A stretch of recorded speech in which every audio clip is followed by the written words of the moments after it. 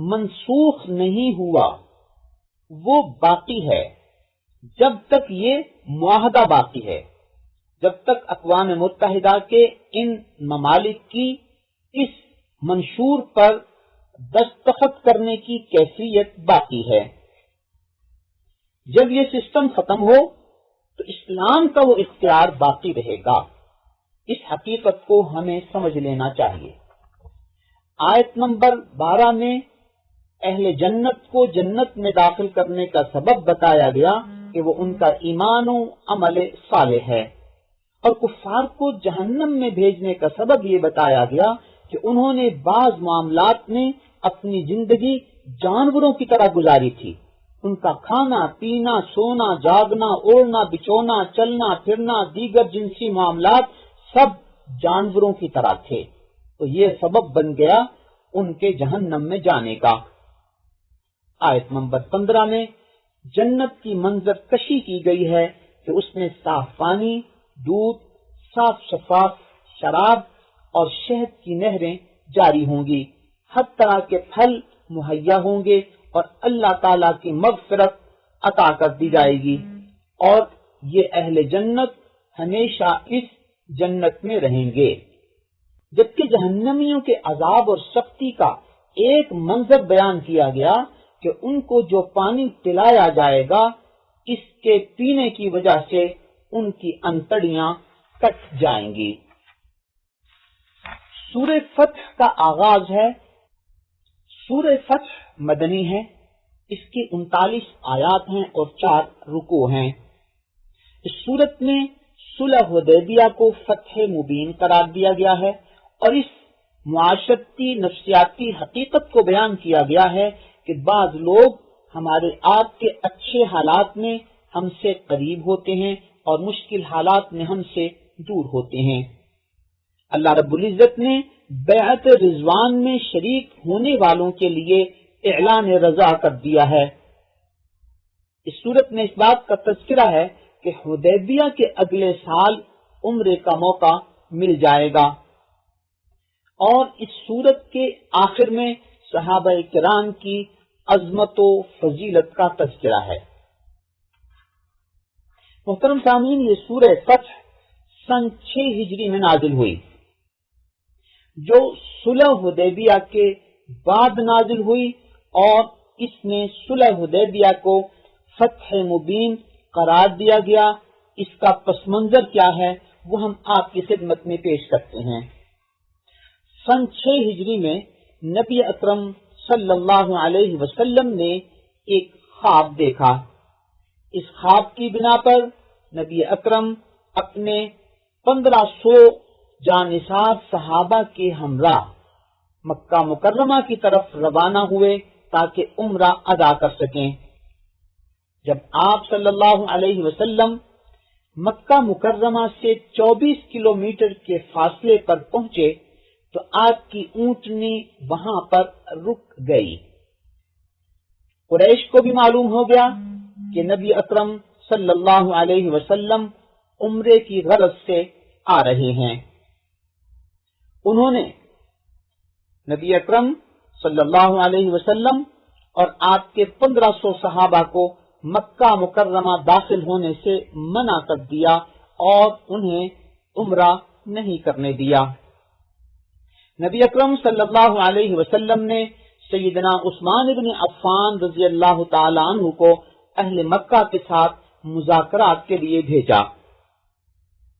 سیدنا عثمان رضی اللہ تعالیٰ عنہ مذاکرات میں مصروف تھے، اور واپسی میں جب کچھ تاخیر ہو گئی تو اس بات کی افواہ پھیلا دی گئی کہ سیدنا عثمان بن عفان رضی اللہ تعالیٰ عنہ کو قریش نے شہید کر دیا ہے۔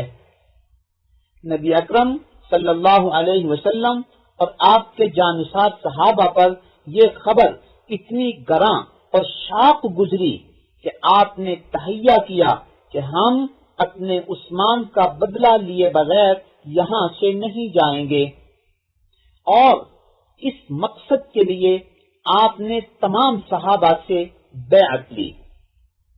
اس بیعت کو بیعت رضوان کہا جاتا ہے۔ اسی بیعت کے بارے میں اسی سورت کی آیت نمبر 18 میں ہے، لَقَدْ رَضِيَ اللَّهُ عَنِ الْمُؤْمِنِينَ إِذْ يُبَايِعُونَكَ تَحْتَ الشَّجَرَةِ، یقیناً اللہ راضی ہے ان مومنین سے جنہوں نے درخت کے نیچے آپ کی بیعت کی ہے۔ اس صورتحال میں سیدنا عثمان ابن عفان رضی اللہ تعالیٰ عنہ کچھ دیر بعد مقام حدیبیہ پر پہنچ گئے، جس سے واضح ہو گیا کہ یہ افواہ تھی اور غلط خبر تھی۔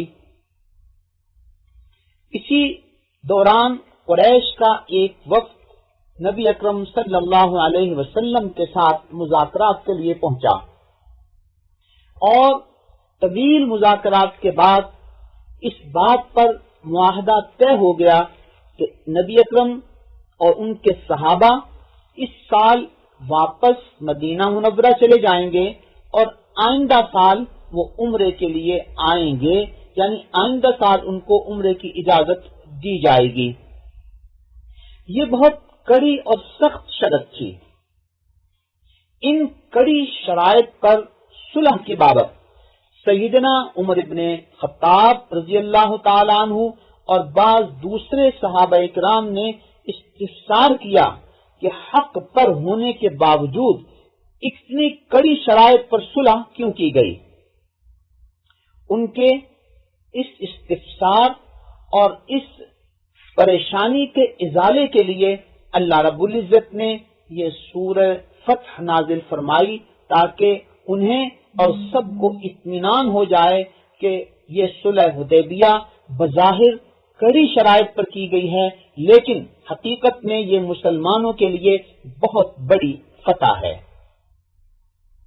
حدیبیہ کی بابت ہم کچھ ضروری باتیں معلومات آپ کی خدمت میں پیش کرتے ہیں۔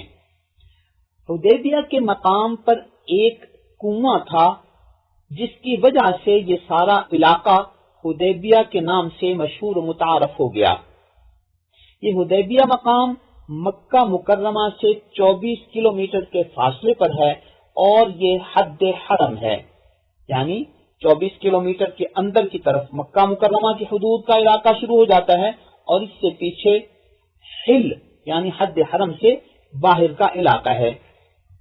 آج کل یہ علاقہ شمیسی کہلاتا ہے۔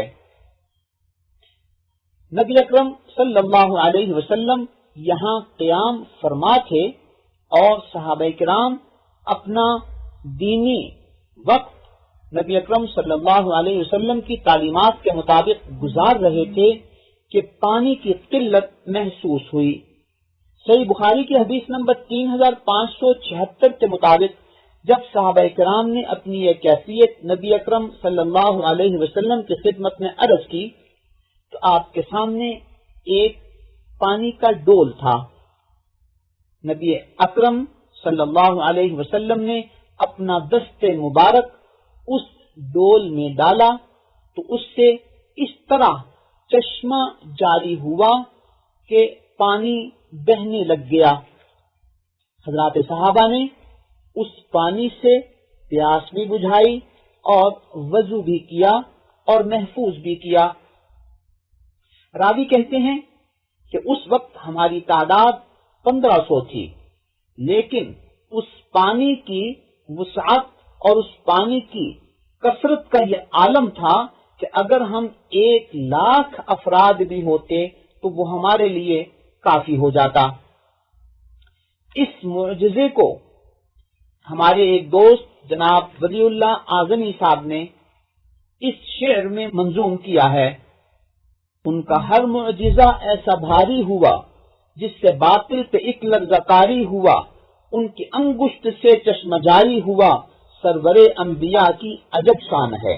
آیت نمبر 11 سے 16 تک اس بات کا تذکرہ ہے کہ بعض اکھڑ مزاج بدوؤں کی یہ کیفیت ہے کہ جب کوئی مشکل سفر ہوتا ہے تو وہ پیچھے رہ جاتے ہیں، اور جب کسی آسان سفر میں مال غنیمت کی توقع ہوتی ہے تو وہ اس خواہش کا اظہار کرتے ہیں کہ ہم نے بھی آپ کے ساتھ جانا ہے۔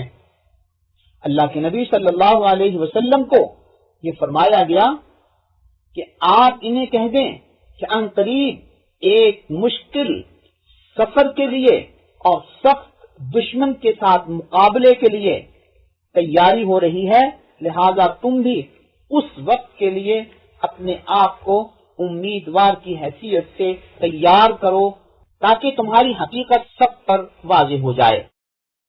آیت نمبر 18 میں اللہ رب العزت نے یہ واضح ارشاد فرمایا، لقد رضی اللہ عن المؤمنین اذ یبایعونک تحت الشجرہ، یقیناً اللہ راضی ہوا ان تمام مومنین سے جنہوں نے درخت کے نیچے آپ کی بیعت کی۔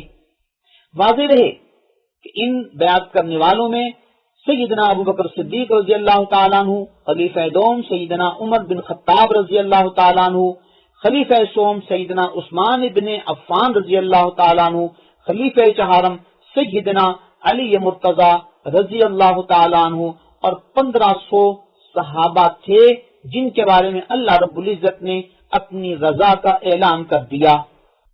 جب اللہ رب العزت ان تمام قدسی ہستیوں سے رضا کا اعلان کر رہے ہیں تو پھر کون شخص ہوتا ہے جو یہ جسارت اور جرت کرے کہ وہ ان کے اوپر زبان تان دراز کرے؟ جو شخص ان پر زبان تان دراز کرتا ہے گویا وہ اس آیت کا انکار کرتا ہے۔ اللہ تعالی ہمیں صحابہ اکرام رضوان اللہ تعالی علیہم اجمعین کا احترام و ادب کرنے کی توفیق عطا فرمائے۔ آیت نمبر 27 میں اللہ رب العزت نے اسی حقیقت کا تذکرہ کیا کہ نبی اکرم صلی اللہ علیہ وسلم نے جس خواب کی بنیاد پر سفر کیا تھا وہ خواب کب پورا ہونا تھا؟ اسی صلح حدیبیہ والے سال یا اس سے اگلے سال؟ یہ اللہ رب العزت کا علم تھا، اللہ کا نظام تھا۔ گو کہ یہ خواب سن 6 ہجری میں دیکھا اور اسی خواب کی بنیاد پر سفر بھی کیا، صحابہ نے بھی سفر کیا، لیکن نبی اکرم صلی اللہ علیہ وسلم جب مکہ کے 24 کلومیٹر کے فاصلے پر حد حرم تک پہنچے تو آپ کو آگے جانے سے روک دیا گیا اور نتیجتاً آپ کو واپس آنا پڑا۔ یہ اللہ رب العزت کا اپنا ایک نظام ہے جس کے بابت ارشاد فرمایا فَعَلِمَ مَا لَمْ تَعْلَمُوا، اللہ تعالیٰ ان چیزوں کو جانتا ہے جنہیں تم نہیں جانتے۔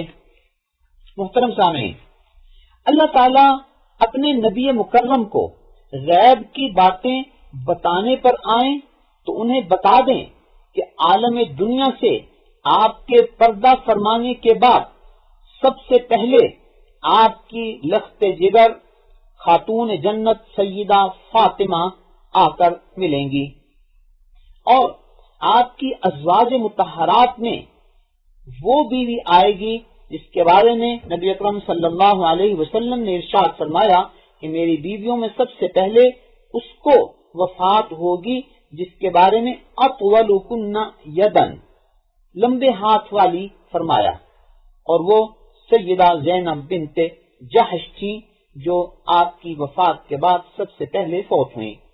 اس بات کا تذکرہ صحیح مسلم میں موجود ہے۔ اللہ تعالیٰ اپنے نبی کو بتانے پہ آئے تو مکہ سے مدینہ منورہ ہجرت کرتے ہوئے جس شخص نے آپ کا انتہائی قریبی تعاقب کیا اس کا نام سراقہ بن مالک تھا۔ جب وہ انتہائی قریب پہنچا تو نبی اکرم صلی اللہ علیہ وسلم نے اس کو بلا کر غیب کی یہ خبر سنائی کہ ایک وقت آئے گا جب تمہیں فارس کے بادشاہ کسرا کے کنگن پہنائے جائیں گے، یعنی ہم جہاد کریں گے یا میری امت جہاد کرے گی اور کسرا کے کنگن مال غنیمت میں ملیں گے اور وہ تمہیں پہنائے جائیں گے۔ سراقہ اس بات کو سن کر متاثر ہوا اور واپس چلا گیا۔ یہ اللہ تعالیٰ نے نبی اکرم صلی اللہ علیہ وسلم کو غیب کی خبر بتائی۔ اگر اللہ تعالیٰ غیب کی خبر بتانا چاہیں تو فتح مکہ کے سفر سے پہلے مدینہ منورہ میں ایک صحابی حاطب بن بلتع نے جو خط لکھا تھا اور ایک عورت کے ذریعے اہل مکہ تک پہنچانے کی کوشش کی تھی، نبی اکرم صلی اللہ علیہ وسلم نے اس کی خبر دی، چند صحابہ کو بھیجا اور انہوں نے وہ خط ان سے دریافت کر لیا اور برآمد کر لیا۔ ان تمام غیب کی خبروں کے باوجود اگر اللہ نہ بتانا چاہیں تو مدینہ منورہ سے مکہ مکرمہ تک سفر کیا، 1500 صحابہ بھی ہم سفر رہے، احرام بھی باندھا اور حد حرم پہنچ کر واپس آنا پڑا۔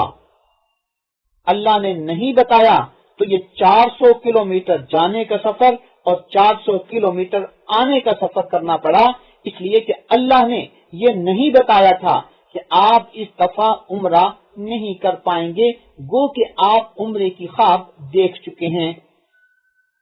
اسی پس منظر میں ایک دوسری حقیقت بھی پیش نظر رہے کہ حدیبیہ کے مقام پر جب سیدنا عثمان بن عفان رضی اللہ تعالیٰ عنہ اہل مکہ کے ساتھ مذاکرات کے لیے تشریف لے کر گئے ہوئے تھے تو یہ افواہ اڑا دی گئی کہ انہیں شہید کر دیا گیا ہے۔ نبی اکرم صلی اللہ علیہ وسلم اور تمام صحابہ کرام اس قدر متاثر اور پریشان ہوئے کہ انہیں بیعت جہاد کرنا پڑی، جسے بیعت رضوان کہا جاتا ہے، اور اسی بیعت رضوان کا تذکرہ قرآن کریم میں ہے، لقد رضی اللہ عن المؤمنین اذ یبایعونک تحت الشجرہ۔ لیکن صورتحال حقیقت واقعہ کے اعتبار سے کیا تھی کہ یہ ایک افواہ تھی، انہیں شہید نہیں کیا گیا تھا۔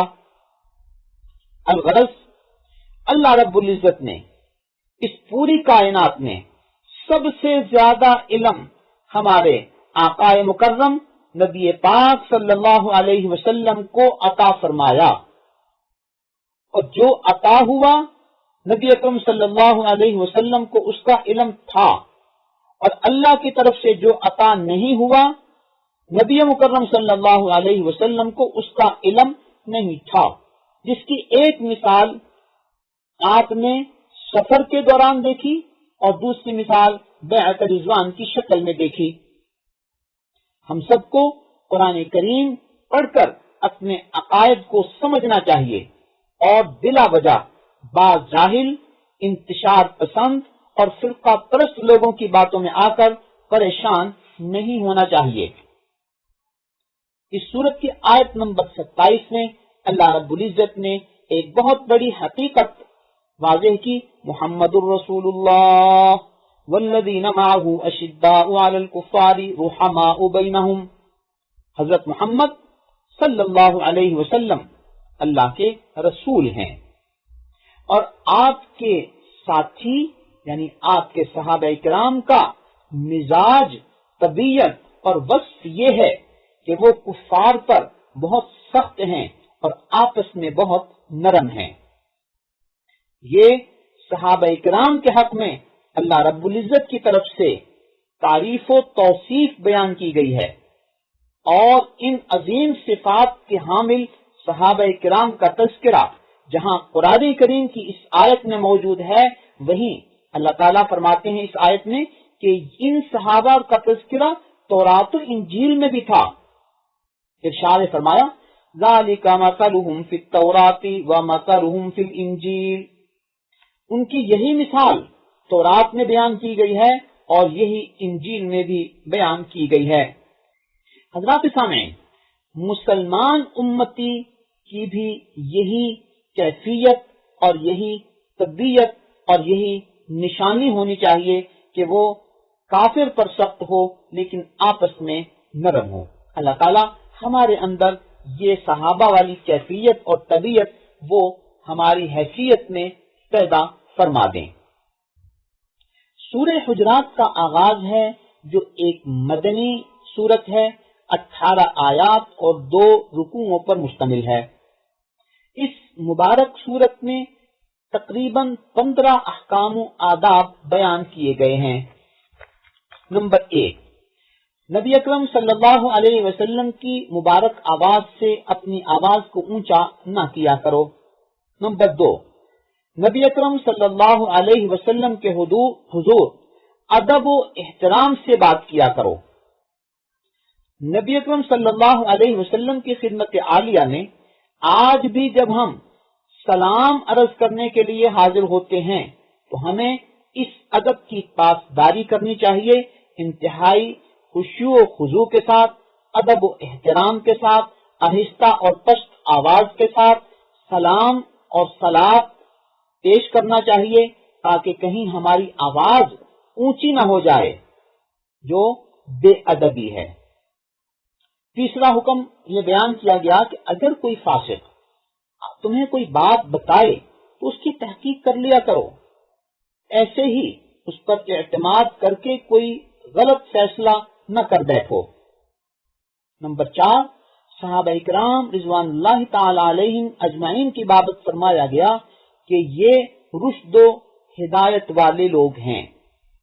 نمبر 5، اگر مومنین کے دو گروہوں میں اختلاف ہو جائے تو تمہارا کردار یہ ہونا چاہیے کہ تم ان دونوں میں صلح کرانے والے بنو، اور اگر ان میں سے کوئی ایک گروہ صلح کو نہ مانے تو تمہیں اجازت ہے کہ قتال کر کے بھی انہیں حق کی طرف لوٹاؤ اور صلح کی طرف لاؤ۔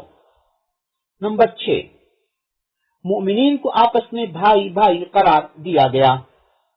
نمبر 7، کسی کو حقیر بنانے کے لیے یا سمجھنے کے لیے اس سے ٹھٹھا و مذاق نہ کیا کرو، نہ مرد ایسا کریں اور نہ ہی عورتیں۔ نمبر 8، ایک دوسرے پر عیب نہ لگاؤ۔ نمبر 9، دوسروں کو چڑھانے والے لقب اپنی زبان سے ادا نہ کیا کرو۔ نمبر 10، آپس میں بدگمانی نہ کیا کرو۔ نمبر 11، ایک دوسرے کی عیب جوئی اور جاسوسی نہ کیا کرو۔ نمبر 12، ایک دوسرے کی غیبت نہ کیا کرو، کہ یہ اس طرح ہے جیسے تم کسی مردہ بھائی کے گوشت کو کھا رہے ہو۔ نمبر 13، تمہارے یہ جو قبیلے اور برادریاں ہیں یہ باہمی تعارف کے لیے ہیں، لیکن عزت و کرامت و فضیلت کا معیار اللہ کے دین کی پابندی اور تقوی ہے۔ نمبر 14، جو اسلام و ایمان پر چل رہا ہے وہ کسی پر احسان نہ جتائے کہ وہ مومن و مسلمان ہے، اللہ کا اس پر احسان ہے کہ اس نے اس کو اسلام و ایمان پر آنے اور رہنے کی توفیق عطا فرمائی ہے۔ نمبر 15، اللہ ہی وہ ذات ہے جو عالم الغیب ہے اور جو تمہارے تمام اعمال کو دیکھ رہا ہے۔ سورہ قاف مکی ہے، جس کی 45 آیات اور 3 رکوع ہیں۔ اس کی آیت نمبر 2 میں اس بات کا تذکرہ ہے کہ کفار کو اس بات پر تعجب ہو رہا ہے کہ اللہ تعالیٰ نے نبی اکرم صلی اللہ علیہ وسلم کو حضرت آدم علیہ السلام کی اولاد میں سے بھیجا ہے، اور یہی وجہ بن رہی ہے ان کے انکار کی۔ آیت نمبر 3 سے آیت نمبر 11 تک اس بات کا تذکرہ ہے کہ جو لوگ قیامت کے دن دوبارہ اٹھنے پر تعجب کرتے ہیں وہ اس بات پر غور کریں کہ اللہ تعالیٰ ہی وہ ذات ہیں جنہوں نے آسمانوں کو بنایا، انہیں مزین کیا اور ان میں کوئی شگاف نہیں رہنے دیا۔ اللہ تعالیٰ نے زمین کی تخلیق کی، اس میں پہاڑوں کو رکھا، آسمان سے یعنی بلندی سے بارش نازل ہوتی ہے جس سے مختلف کھیتیاں اگتی ہیں، خوشے والی کھجوریں اگتی ہیں، بنجر اور مردہ زمین آباد و زندہ ہو جاتی ہے۔ جو ہستی یہ سب کچھ کر سکتی ہے وہی ہستی تمہیں دوبارہ اسی طرح زندہ بھی کر دے گی۔ آیت نمبر 16 سے 26 تک ہے کہ انسان کو ہم نے پیدا کیا اور ہم اس کی شہرت سے بھی زیادہ قریب ہیں۔ بتایا گیا کہ تمہارے دائیں اور بائیں 2 لکھنے والے فرشتے متعین ہیں جو تمہاری ہر بات کو نوٹ کرتے ہیں۔ پھر تمہیں جب موت آئے گی جو تمہیں اچھی نہیں لگتی، اور قیامت کے دن تم میں سے ہر ایک کے ساتھ ایک ہانکنے والا شخص ہوگا اور دوسرا گواہی دینے والا شخص ہوگا۔ موت آ جانے کے بعد تم اس ساری کیفیت سے غافل تھے جو اب عملاً تمہارے سامنے ہے۔ یہاں فرشتے کی تمہارے بارے میں گواہی کے بعد یہ حکم ہوگا کہ ان اعمال کے حامل جو لوگ ہیں ان کو جہنم میں ڈال دو۔ کون سے اعمال؟ نمبر 1 جو ناشکرا تھا، نمبر 2 جو خیر و بھلائی کے ماحول میں رکاوٹ بنتا تھا، نمبر 3 جو اللہ کی مقرر کردہ حدوں سے آگے بڑھتا تھا، نمبر 4 وہ شخص جو دین کے بارے میں شکوک و شبہات پھیلاتا تھا، نمبر 5 ہر وہ شخص جس نے اللہ کے ساتھ کسی اور کو بھی معبود بنا لیا تھا۔ آیت نمبر 36 میں ہے کہ تم سے پہلے تم سے زیادہ طاقتور لوگ گزر چکے ہیں جنہیں اللہ کی نافرمانی کی بنا پر اللہ تعالیٰ نے ہلاک کر دیا ہے۔ تم بھی اگر اللہ کی نافرمانی کرو گے تو تمہیں بھی کسی انفرادی یا اجتماعی سطح پر ہلاک کر دیا جائے گا۔ تم اللہ تعالیٰ کی اس تقدیر سے بھاگ نہیں سکتے۔ ہر شخص مرنے کے بعد اللہ رب العزت کے حضور اکیلا حاضر ہوتا ہے اور اکیلا حاضر ہوگا۔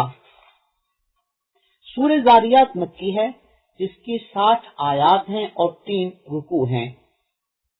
اس کی آیت نمبر 1 سے 14 تک مظاہر قدرت کی قسم کھا کر یہ ارشاد فرمایا گیا کہ اللہ تعالیٰ نے جو وعدے تم سے کیے ہیں وہ سب کے سب سچے ہیں اور وہ پورے ہو کر رہیں گے۔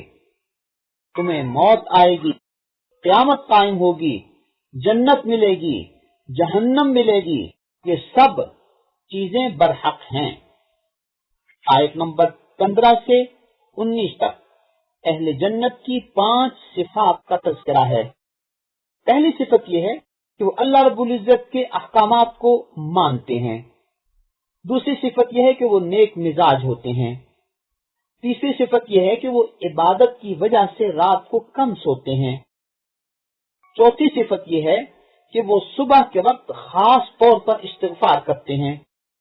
پانچویں صفت یہ ہے کہ غریبوں اور کمزوروں کا خیال رکھتے ہیں۔ آیت نمبر 20 سے 23 تک اس بات کا تذکرہ ہے کہ ہر شخص اگر اپنی ذات، اپنی شخصیت، اللہ رب العزت کی تخلیق، آسمان و زمین میں ہر چیز پر غور کرے تو اسے اللہ تعالیٰ کی توحید کی نشانیاں معلوم ہو جائیں گی۔ آیت نمبر 24 سے 30 تک اس بات کا تذکرہ ہے کہ حضرت ابراہیم علیہ السلام کے پاس کچھ مہمان آئے۔ حضرت ابراہیم ان کے لیے گھی میں تلا ہوا ایک بچڑا پکا کر لائے۔ انہوں نے نہیں کھایا تو حضرت ابراہیم علیہ السلام نے پوچھا آپ کھاتے کیوں نہیں؟ پھر بھی انہوں نے نہیں کھایا تو انہوں نے اپنی طبیعت میں گھبراہٹ محسوس کی کہ جو لوگ چوری ڈاکے کی غرض سے آتے ہیں وہ کسی کا نمک نہیں کھاتے، تو یہ جو کچھ نہیں کھا رہے کہیں کسی اور ارادے سے تو نہیں آئے؟ جب مہمانوں نے ان کی اس گھبراہٹ کو محسوس کیا تو انہوں نے عرض کیا کہ آپ پریشان نہ ہوں، ہم اللہ کے فرشتے ہیں اور اللہ تعالیٰ کی طرف سے یہ پیغام لے کر آئے ہیں، یہ خوشخبری لے کر آئے ہیں کہ اللہ آپ کو بیٹا عطا کرے گا۔ یہاں 2 باتیں قابل غور ہیں۔ نمبر 1، سیدنا ابراہیم علیہ السلام جیسی جلیل القدر ہستی کو جو ابو الانبیاء بھی ہیں، یعنی بہت سارے نبیوں کے باپ ہیں، دادا ہیں، ان کو بھی فرشتوں کی آمد کا علم نہیں ہوا اور وہ انہیں عام مہمان اور عام انسان سمجھے اور اسی وجہ سے ان کے لیے بچڑا پکا کر لے آئے۔ دوسری بات قابل غور یہ ہے کہ ان کے اس بچڑے کو نہ کھانے پر گھبرا گئے کہ کہیں یہ کچھ اور عزائم لے کر تو نہیں آئے۔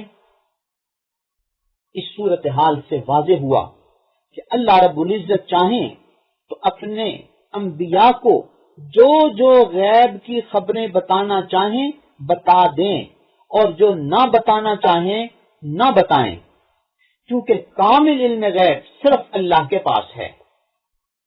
اس سے یہ بھی واضح ہوا کہ جب حضرت ابراہیم علیہ السلام جیسی جلیل القدر ہستی بھی مکمل عالم الغیب نہیں ہے، تو پھر کوئی زندہ یا مردہ ولی عالم الغیب کیسے ہو سکتا ہے؟